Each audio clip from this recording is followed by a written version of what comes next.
Well, we'll see if the president touches on the debt in his speech in the next hour. By the way, that was tape that we showed of a previous speech. He hasn't started speaking, as Grady just mentioned. Well, neither presidential candidate, meanwhile, has made the economy a big focus, or at least the debt, a big focus of their campaign. Let's bring in former Congressional Budget Office Director Doug Holtz-Eakin to discuss all this. Doug, I know as the former CBO director, you look at some of these numbers, particularly the deficit and the debt, and I'm sure your head is exploding. But let me just print out and a hat tip to Gary Kaltbaum, because he pointed this out to us all. The August numbers, we just got the August numbers for the deficit. It was $380 billion in August. And in the same month, the total revenues came in at only $307 billion. In other words, we are spending more than twice as much as we're taking in. Try doing that at home, by the way. What is going to happen as a result of doing that? Well, it's already happening, David. It just happens in a little bit each year, not enough for people to notice. But if you run big deficits for long periods of time, you undercut future standards of living. And we've run big deficits for a long time. And growth in the 21st century is a full percentage point lower than it was for GDP per capita in the 20th century.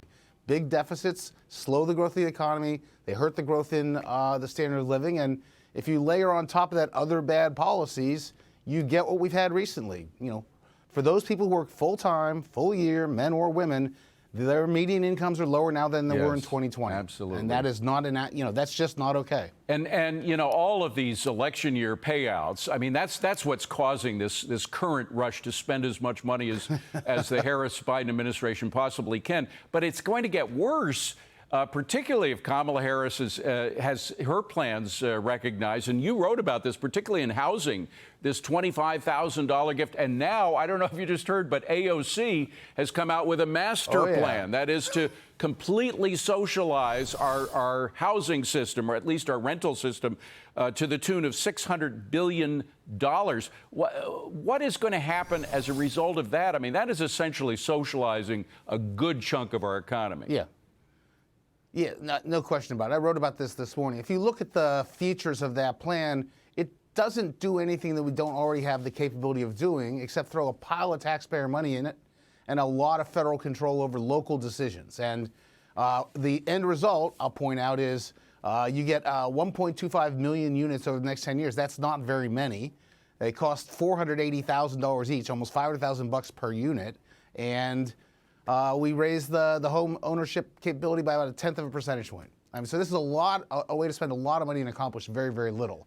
And this is what we've been doing at the federal level. Right. It is time to focus the government on the things that can do and needs to do well, and stop running big deficits. Well, I don't think there's much that it does well, and that's part of the problem. That's why Donald Trump says he's going to bring Elon Musk into the picture to cut the waste and fraud in government. Do you think that would do any good? Obviously, it's a good idea to cut the waste and fraud, but the reality is that the big money is in the entitlements. It's the vast majority of federal spending, 50 out of 85 trillion in the next 10 years. And the money there is Social Security and Medicare. So for us to get our budget really under control, Social Security and Medicare have to grow more slowly. Not cut, not get eliminated, you know, all the draconian things people threaten with. Just get them to grow more slowly, something like the pace of the economy, and we can solve our problems in a straightforward manner. All right. Now Donald Trump is focusing on these tax cuts. He's got a lot of tax cuts in his quiver. He wants, of course, to end both of them now want to, because Kamala stole his plan. Both want to end taxes on tips. Now he wants to end taxes on overtime pay.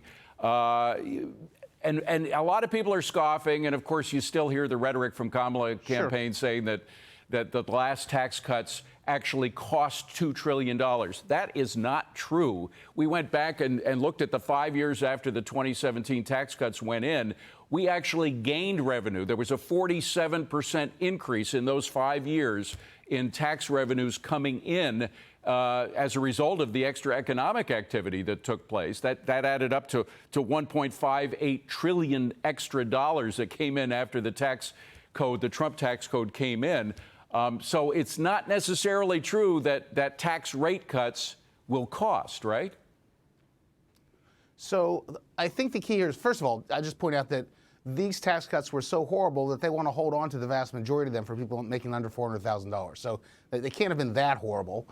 The second is 2017 was a tax reform. It was the first major tax reform since 1986, and we desperately needed a tax reform. And it was enormously successful in keeping headquarters in America and bringing investment dollars back to America and driving the growth in real wages.